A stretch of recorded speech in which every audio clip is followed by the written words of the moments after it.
Magandang araw sa inyong lahat. Ako si Dr. Luis Fernando Garcia at ngayong araw ay susuriin natin ang paksa na ang Coma 1 lason na sumisira sa iyong mga bato pagkatapos ng 60. Ako ay isang nephrologist na may higit sa 20 taon na karanasan sa pagtulong sa mga pasyente na protektahan ang kanilang mga bato.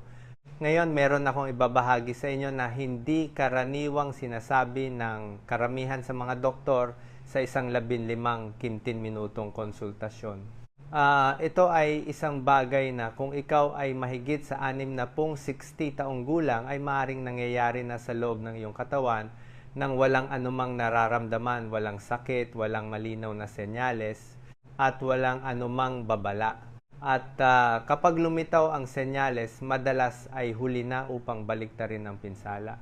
Gusto kong isipin mo sandali. Isipin na meron kang tubo sa bahay. Ang tubong iyon ay gumagana araw-araw ng tahimik, nagsasala, naglilinis at nagtatrabaho ng walang tigil. Ngayon, isipin na merong araw-araw na nagbubuhos ng kaunting asido sa tubong iyon. Kaunti ngayon, kaunti bukas, at ganoon sa loob ng ilang buwan, sa loob ng ilang taon, sa labas mukhang normal ang tubo. Ngunit sa loob ay unti-unti itong kinakalawang, unti-unting nasisira hanggang sa isang araw ng walang babala ay tuluyan itong bumigay. Yan mismo ang nangyayari sa milyon-milyong Pilipino na mahigit 60 taong gulang sa kanilang mga bato. At ang responsable ay hindi isang kakaibang virus, hindi isang kakaibang sakit. Ito ay isang bagay na malamang na nasa iyong bahay ngayon. Isang bagay na halos araw-araw mong kinakain nang hindi nalalaman ang pinsalang dulot nito. Sa video na to, sasabihin ko sa iyo kung ano mismo ang lason na yon. Ipapaalam ko sa iyo kung paano to gumagana, bakit ang mga bato ay napakadaling maapektuhan pagkatapos ng 60 taon, at kung ano ang mga babalang senyales na dapat mong malaman. At higit sa lahat, ano ang maaari mong gawin ngayon upang protektahan ang iyong sarili. Manatili hanggang sa huli dahil ang pinakamahalagang impormasyon ay nasa ikalawang kalahati ng video at literal na maaring magpabago sa takbo ng iyong kalusugan. Bago magpatuloy, kailangan kong magtanong. Sa mga nakaraang buwan, nakaramdam ka ba ng bahagyang pamamaga sa iyong mga paa o bukong-bukong sa pagtatapos ng araw? Naggising ka ba sa gabi ng higit sa 2 beses upang umihi? Napansin mo ba na mas mabilis kang napapagod kaysa sa normal kahit na hindi ka gumawa ng matinding pagsisikap? Nagbago ba ang kulay ng iyong ihi?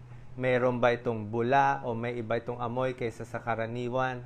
Kung sumagot ka ng oo sa alinman sa mga tanong na ito, kailangan mong panoorin ang buong video na to dahil maaaring nagpapadala sa iyo ang iyong katawan ng mga senyales na hindi mo sinasadyang binabalewala. At kung sumagot ka ng hindi sa lahat, kailangan mo ring manatili dahil ang mga nasirang bato ay madalas na hindi nagbibigay ng senyales hanggat hindi pa malala ang pinsala. Ang kawalan ng sintomas ay hindi nangangahulugan na maayos ang lahat. Yan mismo ang pinakamapanganib sa sakit sa bato. Tahimik ang mga ito matiyaga, naghihintay, at kapag nagsalita ay malakas silang nagsasalita. Meron akong mga pasyente na dumating sa aking klinika na pakiramdam ay perpekto. Nagpa-check up lang sila para sa isang routine check-up, at nang makita namin ang resulta ng mga pagsusuri, malala na ang pinsala sa kanilang mga bato. Isa sa kanila, isang 68 taong gulang na lalaki na aktibo na naglalakad araw-araw. Ang umiiyak na nagsabi sa akin, "Doktor, paano nangyari ito? Maganda ang pakiramdam ko." At kinailangan kong ipaliwanag sa kanya na iyan mismo ang ginagawa ng kondisyon na ito. Niloloko ka nito, pinapaniwala ka na maayos ang lahat habang tahimik itong nagtatrabaho. Ayoko mangyari sa iyo iyan, kaya narito ako ngayon. Kung sa tingin mo ay mahalaga ang impormasyong ito, Kung sa tingin mo ay makakatulong ito sa iyo o sa isang mahal mo, paki-like ang video na to ngayon at mag-subscribe sa channel.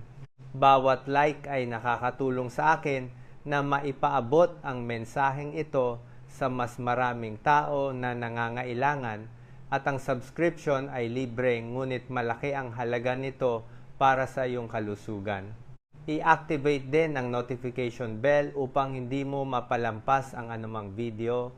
Gawin mo to ngayon bago magpatuloy dahil napakahalaga ng susunod na impormasyon at ayokong magambala ka. Ngayon gusto kong ipaliwanag kung bakit ang mga bato ay partikular na madaling maapektuhan pagkatapos ng 60 taong gulang. Dahil hindi aksidente na ang chronic kidney disease ay pangunahing nakakaapekto sa mga tao sa yugtong ito ng buhay. Ang mga bato ay dalawang kamangha-manghang organ. Bawat araw sinasala nila ang humigit kumulang 180 litro ng dugo. 180 litro. Tinatanggal nila ang mga lason. Nire-regulate ang presyon ng dugo, kinokontrol ang antas ng mineral sa dugo at gumagawa ng mga hormone na tumutulong sa paggawa ng mga pulang selula ng dugo. Ang mga ito ay isang pambihirang makina, ngunit pagkatapos ng 60 taon ng makina ay nagsisimulang magpakita ng natural na pagkasira ng mga taon. Ang masa ng bato ay bumababa. Ang bilang ng mga nephron na siyang mga unit ng pagsala sa loob ng bato ay nababawasan. Ang sirkulasyon ng dugo patungo sa mga bato ay hindi gaanong episyente. Ang sistema na nagre-regulate ng presyon sa loob ng mga bato ay nagiging hindi gaanong flexible at mas sensitibo sa panlabas na pag-atake. Sa madaling salita, ang mga bato ng isang 65 taong gulang na tao ay may mas kaunting reserba, mas kaunting kapasidad na bumawi, at mas kaunting tolerance sa mga pagkakamali kaysa sa isang 30 taong gulang na tao. Ang isang batang bato ay maaaring matamaan at makabawi. Ang isang matandang bato ay matatamaan ng parehong pinsala at maaaring masira ng permanente. At narito ang pinakamalaking problema. Nabubuhay tayo sa isang mundo na nang hindi nalalaman ay idinisenyo upang sirain ang mga bato. Ang pagkain sa mga supermarket, ang mga gamot na malayang nabibili sa botika, ang pang-araw-araw na gawi na natutunan natin mula pagkabata. Lahat iyan kasama ang mga bato na meron ng mas kaunting resistensya ay lumilikha ng isang perpektong bagyo. Kaya ang chronic kidney disease ay tumaas ng alarmingly sa mga nakaraang dekada. Hindi lang ito genetic, hindi lang ito malas, ito ay ang modernong pamumuhay na bumabangga sa mga matatandang bato. At ngayon ay narating na natin ang puso ng video na ito, ang lason na numero 1 na sumisira sa mga bato ng milyon-milyong Pilipino na mahigit 60 taong gulang. Hindi ito alak, hindi ito sigarilyo, hindi ito taba, bagaman ang lahat ng iyon ay may negatibong epekto. Ang lason na numero 1 ay ang mga anti-inflammatory na nabibili ng walang reseta, ang mga gamot na nasa bawat tahanan na binibili ng walang reseta na iniinom para sa sakit ng ulo, sakit sa likod, sakit sa tuhod, lagnat at pamamaga. Tinutukoy ko ang ibuprofen, naproxen, diclofenac at ang buong pamilya ng mga gamot na tinatawag na non-steroidal anti-inflammatory drugs. At alam ko kung ano ang iniisip mo ngayon. Doktor, ngunit kung ang mga gamot na iyon ay inireseta ng mga doktor mismo, kung ibinebenta ang mga ito sa anumang botika, kung iniinom ko ang mga ito sa loob ng maraming taon at walang nangyari sa akin. Lubos kong nauunawaan ang reaksyon na iyon. At ang dahilan kung bakit ako nagsasalita tungkol dito ngayon ay dahil sa karamihan ng mga tao ay hindi alam kung ano ang ginagawa ng mga gamot na ito sa loob ng mga bato. Hayaan mong ipaliwanag ko ng simple, ang mga bato ay nangangailangan ng pare-parehong presyon ng dugo upang maayos na masala ang dugo. Upang mapanatili ang presyon na yon, gumagawa sila ng mga sangkap na tinatawag na prostaglandin na nagsisilbing regulators ng daloy ng dugo sa loob ng bato. Ang mga ito ay parang mga balbula na bumubukas at sumasara upang ang dugo ay makarating sa tamang dami. Ang mga anti-inflammatory ay humahadlang sa paggawa ng mga prostaglandin na iyon. Iyan mismo ang kanilang mekanismo ng pagkilos at gumagana iyan ng maayos upang mabawasan ang pamamaga sa ibang bahagi ng katawan. Ang problema ay hinaharangan din nito ang mga balbula ng bato. Sa isang batang tao na may malusog na bato at malakas na sirkulasyon, maaaring hindi ito magdulot ng agad na pinsala. Meron ng katawan ng iba pang mekanismo ng pagbabayad pinsala, ngunit sa isang matandang tao na mahigit 60 taon na may mga bato na meron ng mas kaunting reserba na may presyon ng dugo na maaaring naapektuhan na may sirkulasyon na hindi ganong episyente ang pagharang sa mga balbula na iyon, ay parang pagsasara ng supply ng tubig sa isang halaman na uhaw na. Ang pinsala ay maaaring agad at maaaring permanente.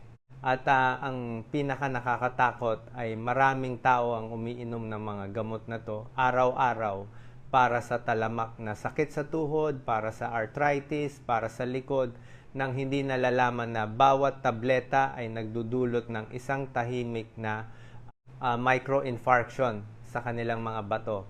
Nakakita ako ng mga pasyente na kinailangan ng dialysis at ang tanging makikilalang dahilan ay ang talamak na paggamit ng mga anti-inflammatory sa loob ng maraming taon. Mga tao na walang nagsabi na maaring sirain ito ang kanilang mga bato dahil inireseta ng doktor para sa sakit at hindi binalaan tungkol sa panganib o dahil bumili lang sila sa botika ng mag-isa. Hindi ko sinasabi na hindi ka na makakainom ng anti-inflammatory kung meron kang matinding sakit, kung paminsan-minsan lang, kung aprobado ng iyong doktor, maaring ito ay kinakailangan at medyo ligtas. Ngunit ang madalas talamak na paggamit ng walang pangangasiwa ng doktor, lalo na pagkatapos ng 60 taon, ay isa sa mga pinakakaraniwan at pinakatahimik na paraan upang sirain ang mga bato. Ngayon, ang mga anti-inflammatory ay ang lason na numero 1, ngunit hindi sila nag-iisa. May iba pang mga salarin na gumagana kasama nila at kailangan mo ring malaman. Ang ikalawang malaking umaatake sa bato ay ang labis na asin. At kapag sinabi kong labis, hindi ko lang tinutukoy ang asin na inilalagay mo sa mesa. Tinutukoy ko ang nakatagong asin sa mga naprosesong pagkain, sa mga instant na sopa, sa mga hotdog, sa mga keso na gawa sa pabrika, sa mga nakaboteng sarsa, sa mga merienda, sa tinapay, sa mga cereal, sa almusal. Ang asin ay nasa lahat ng dako at ang epekto nito sa mga bato ay nagwawasak kapag kinakain ng labis. Ang asin ay nagpapataas ng presyon ng dugo. Ang mataas na presyon ay direktang nakakasira sa mga daluyan ng dugo ng bato. Sa paglipas ng panahon, ang mga daluyan na ito ay tumitigas, nagiging hindi gaanong flexible at ang mga bato ay nakakatanggap ng mas kaunting dekalidad na dugo. Ang resulta ay isang progresibong pagkasira ng function ng bato. Inirerekomenda ng World Health Organization na hindi hihigit sa 5-5 gramo ng asin bawat araw. Karamihan sa mga matatandang Pilipino ay kumakain sa pagitan ng 10-10 at 15-15 gramo araw-araw nang hindi nalalaman. 3 beses ang inirerekomenda. Sa pagbabawas lang ng pagkonsumo ng asin, maraming tao ang nagtatagumpay sa pagpapatatag ng kanilang function ng bato at pagpapababa ng presyon ng dugo nang hindi nangangailangan ng mas maraming gamot. Ang ikatlong umaatake ay ang asukal at pinrosesong carbohydrate.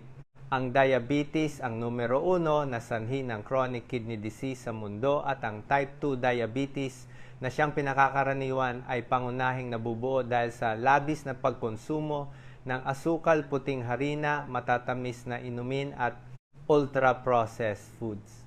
Ang mataas na asukal sa dugo ng talamak ay nakakasira sa maliliit na daluyan ng dugo na nagbibigay ng dugo sa mga bato. Ang prosesong ito ay tinatawag na diabetic nephropathy at tahimik ito sa loob ng maraming taon. Maraming tao ang nakadiskubre na meron silang pinsala sa bato sa parehong oras na nakadiskubre sila na meron silang diabetes. Nandoon na ang pinsala. Ang ikaapat na umaatake ay ang dehydration. Ang mga bato ay nangangailangan ng tubig upang gumana. Kailangan nila ng sapat na dami upang dilawin ang mga lason, upang mapanatili ang daloy, upang maiwasan na mag-concentrate ang mga dumi at magbuo ng bato. Maraming matatandang Pilipino ang may bumababang pakiramdam ng uhaw. Hindi sila nakakaramdam ng uhaw kahit na kailangan ng kanilang katawan ng tubig at nagpapalipas ng araw na umiinom ng napakakaunting likido nang hindi nalalaman, inilalantad ang kanilang mga bato sa patuloy na stress. Ang ikalimang umaatake ay isang bagay na kakaunti ang iniuugnay sa mga bato. Ang labis na protina ng hayop na mababa ang kalidad, ang mga naprosesong karne, ang mga longganisa, ang mga hotdog, ang tosino, ang mortadela. Ang mga pagkain na ito ay bumubuo ng malaking dami ng nitrogenous wastes kapag na-metabolize. Ang mga waste na yon ay kailangang salain ng mga bato. Kung sobra-sobra ang dami ng talamak, sumosobra ang sistema ng pagsasala at nagpapabilis sa pagkasira. Bago magpatuloy, gusto kong humiling ng isang mabilis at madaling bagay. Sumulat sa mga komento ngayon ng isang salita. Alin sa 5 mima umaatake na to ang sa tingin mo ang pinakakaraniwan sa iyong pang-araw-araw na buhay? Ang asin, ang asukal, ang mga anti-inflammatory, ang tubig, o ang mga naprosesong karne? Isang salita lang sa komento. Malaki ang naitutulong nito sa akin upang malaman kung anong mga paksa ang mas kailangan pang talakayin sa mga susunod na video. At sinasabi din ito sa algorithm na ang nilalaman na ito ay kapaki-pakinabang upang maabot ang mas maraming tao na nangangailangan. Isulat ito ngayon habang iniisip mo at pagkatapos ay magpatuloy tayo. Ngayon gusto kong pag-usapan ng isang napakahalagang bagay, ang mga babalang senyales.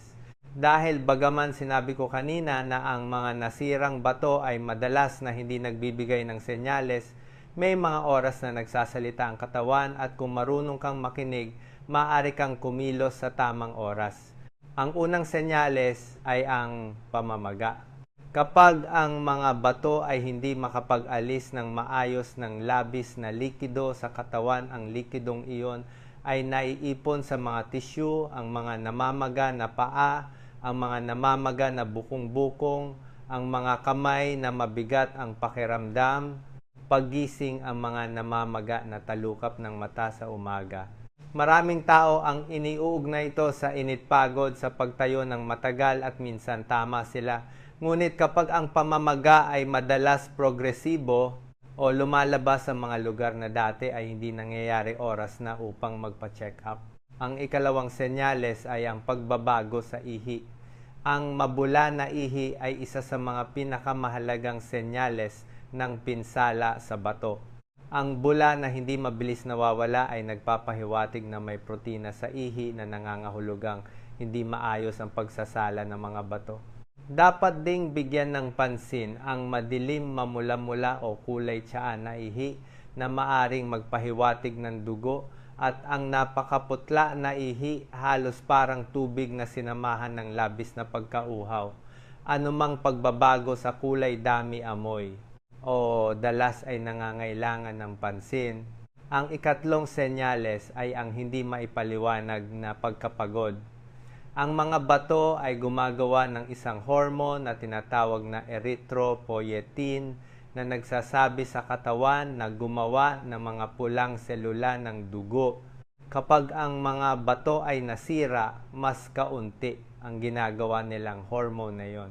Ang resulta ay anemia at ang anemia ay nagdudulot ng pagkapagod, pamumutla, hirap sa pag-concentrate at kakulangan ng enerhiya. Maraming pasyente na may chronic kidney disease ang nagpapalipas ng maraming taon na iniuugnay ang kanilang pagkapagod sa edad, sa stress o sa hindi maayos na pagtulog nang hindi nalalaman na nagbibigay babala ang kanilang mga bato. Ang ikaapat na senyales ay ang patuloy na pangangati ng walang malinaw na dahilan. Kapag ang mga bato ay hindi makapag-alis ng maayos na mga lason, ang mga ito ay naiipon sa dugo at sa huli sa balat. Nagdudulot ito ng pangkalahatang pangangati na nakakainis na hindi gumagaling sa mga cream na lumalabas lalo na sa gabi. Ito ay isang huling senyales na nagpapahiwatig na ang pinsala ay makabuluhan na. Ngunit gusto kong malaman mo ito dahil meron akong mga pasyente na ilang buwan nang may ganitong pangangati nang hindi nauunawaan kung bakit. Ang ikalimang senyales ay ang mabahong hininga na may lasang metal o ammonia.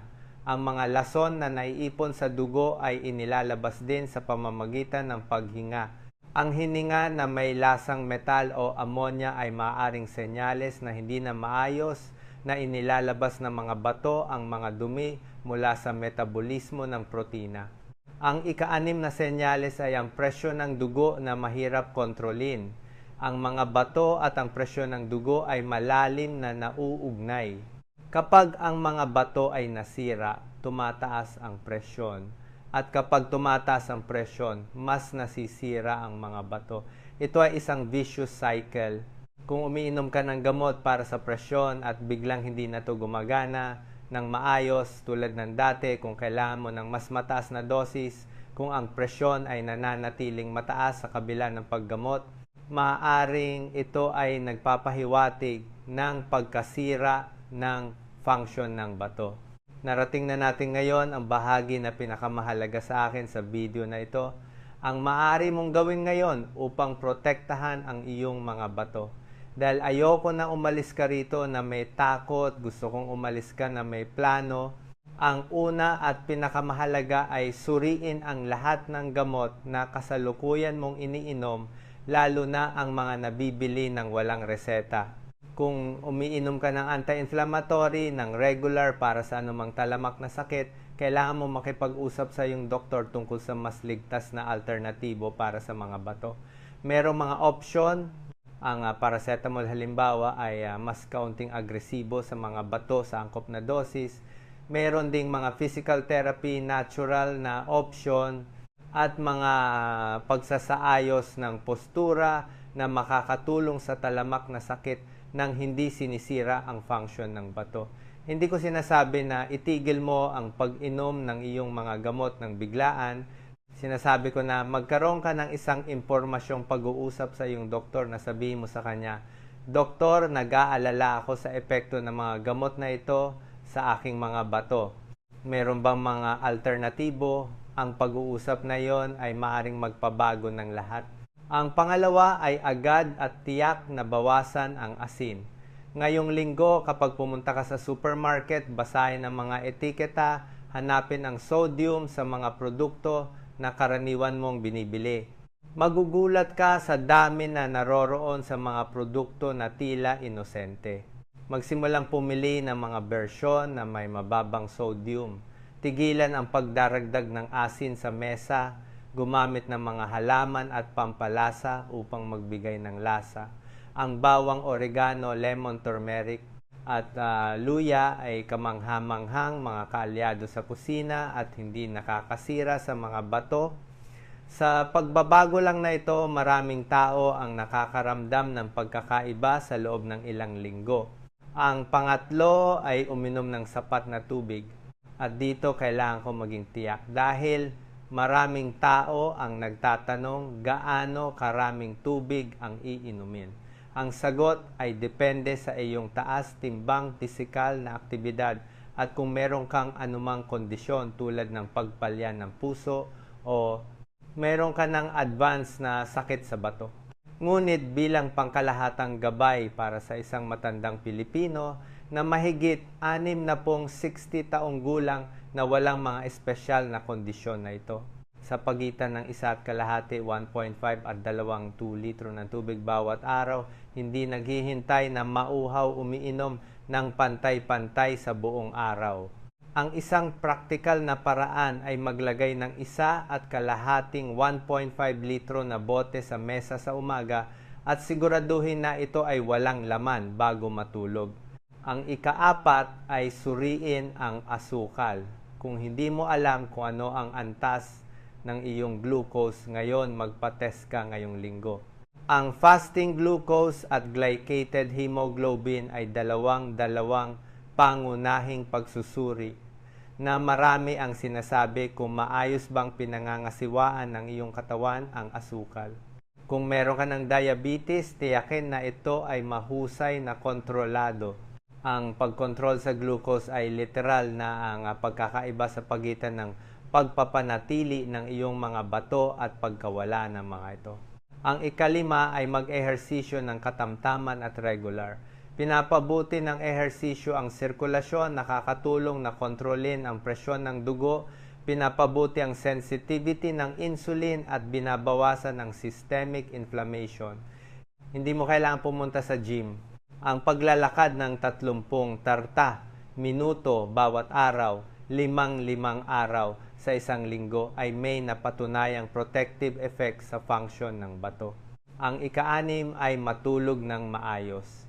Maraming tao ang hindi alam na ang talamak na kakulangan sa tulog ay nauugnay sa pagkasira ng function ng bato. Sa panahon ng pagtulog, isinasagawa ng katawan ang mga proseso ng pag-aayos ng cell na nakikinabang din sa mga bato. 7 hanggang 8 oras ng dekalidad na tulog ay hindi luho. Ito ay gamot. Ngayon, gusto kong pag-usapan ng tungkol sa mga kaalyado, ang mga pagkain na aktibong tumutulong upang protektahan at sa ilang mga kaso, bahagyang maibalik ang function ng bato. Ang una ay ang bawang. Ang bawang ay may anti-inflammatory, antioxidant at vasodilating properties. Nakakatulong ito na pababain ang presyon ng dugo ng natural at binabawasan ng oxidative stress sa mga daluyan ng bato. Maaari mo itong kainin ng hilaw-luto o bilang tsaa. Ito ay isa sa mga pinaka-accessible at epektibong tagapagtanggol ng bato na umiiral. Ang pangalawa ay ang extra virgin olive oil, rich sa antioxidants at healthy fats. Pinoprotektahan nito ang mga daluyan ng dugo, binabawasan ng pamamaga at hindi bumubuo ng problemang dumi sa mga bato. Ang pagpapalit ng saturated fats at refined vegetable oils ng di kalidad na olive oil ay isang maliit na pagbabago na may malaking epekto. Ang pangatlo ay ang lemon. Pinapalambot ng lemon ng ihi at nakakatulong na maiwasan ang pagbuo ng bato sa bato. Ito rin ay pinagmumulan ng antioxidant na vitamin C. Ang isang baso ng tubig na may lemon sa umaga ay isa sa mga pinakasimple at pinakamainam na gawi na maaari mong gawin. Ang ika-4 ay ang luya. Mayroon itong malakas na anti-inflammatory at antioxidant properties. Nakakatulong ito na mapabuti ang sirkulasyon at mabawasan ang talamak na pamamaga na unti-unting sumisira sa mga bato. Maaari mo itong gamitin sa mga inumin, sa mga juice o sa pagkain. Ang ika-5 ay ang beetroots. Naglalaman ang beetroots ng natural na nitrates na nagpapabuti sa sirkulasyon ng dugo at nakakatulong na pababain ang presyon ng dugo. Rich din ito sa antioxidants. Tandaan sa mga tao na meron ng advanced na sakit sa bato, ang beetroots ay dapat kainin ng may pagmomoderate dahil sa nilalaman nitong potassium. Laging kumonsulta sa iyong doktor kung meron ka ng diagnosis ng bato. Ang ika-6 ay ang cranberries. Ang mga ito ay isa sa mga pinag-aralan na pagkain para sa kalusugan ng bato.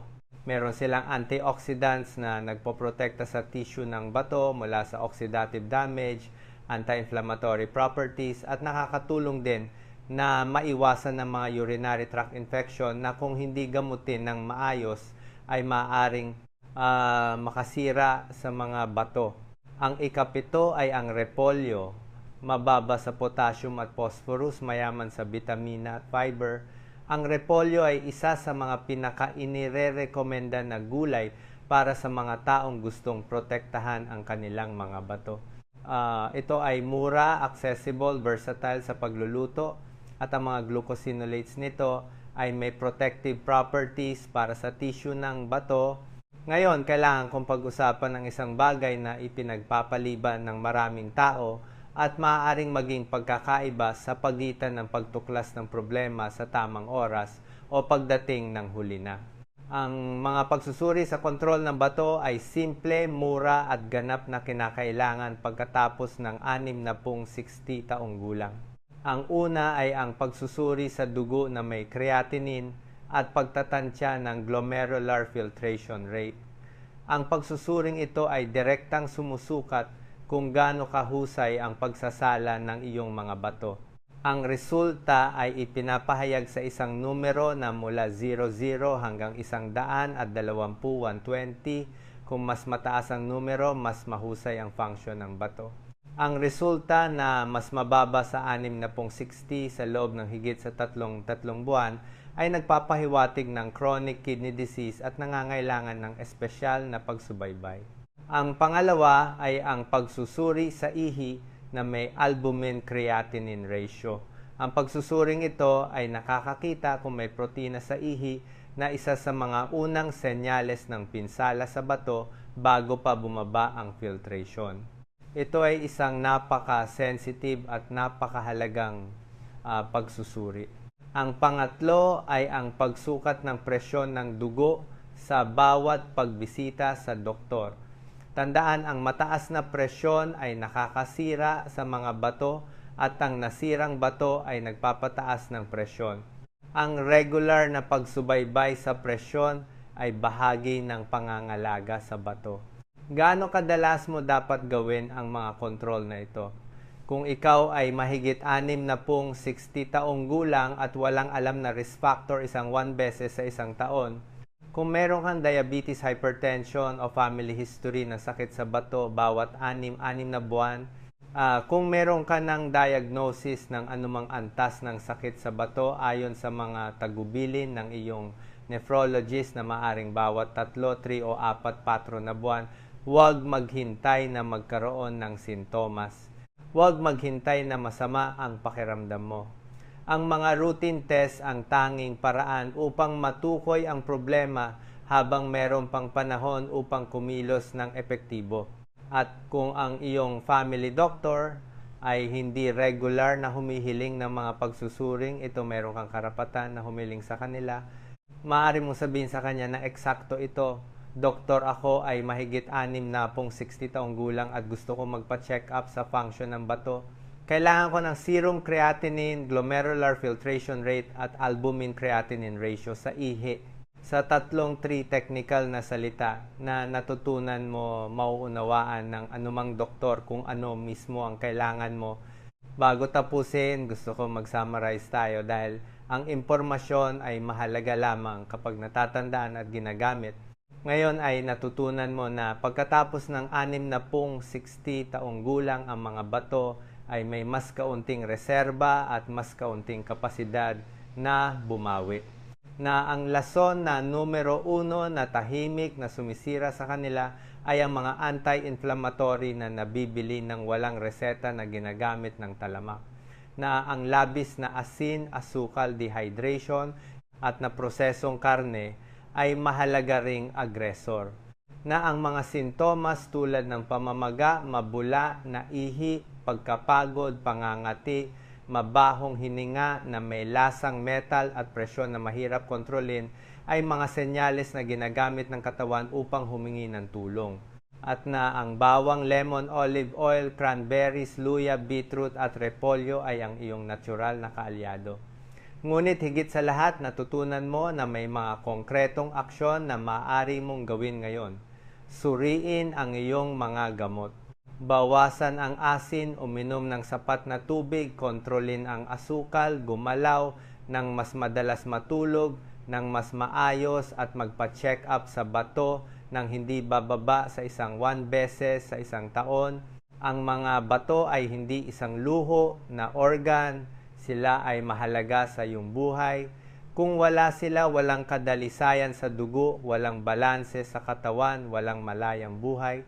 Ang dialysis ay hindi isang opsyon na nais isaalang-alang ng sinuman at ang transplant ng bato ay isang mahaba, mahirap at puno ng kawalan ng katiyakan na proseso. Ang pag-iwas ngayon dito na may impormasyon at may malay na desisyon ay walang katapusang mas makapangyarihan kaysa sa anumang paggamot sa hinaharap.